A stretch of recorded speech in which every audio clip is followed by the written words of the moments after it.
হরে কৃষ্ণ। গুরুদেব বিমলের কৃপায় ভক্তগণ সবাই আশা করি ভালো আছেন এবং সুস্থ আছেন। গুরুদেব বিমল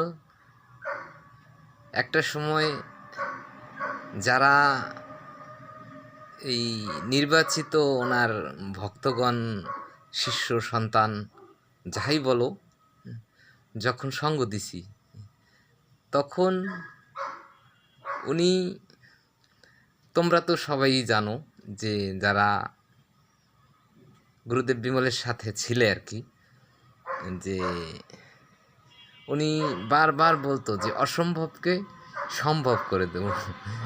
এই কথাটা বারবার উনি বলতো, আর ইনভার্স বার্তায়ও ওই কথাটাই বলে।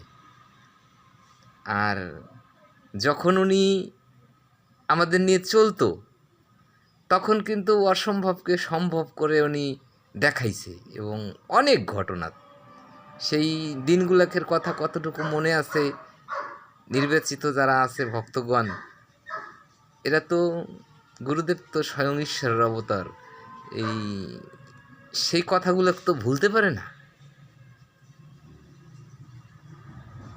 সেই কথাগুলো আজও মনে আছে। এবং গুরুদেব খুব চালাক ছিল, আর বলতো যে কার কখন কি লাগবে এটা আমি খুব ভালো বুঝি, এই কথাটা বলতো। গোবিন্দ, যিনি গোবিন্দর এক রূপ, এটা খুব চালাক। গুরুদেব ঈশ্বরের অবতার, খুব চালাক থাকে।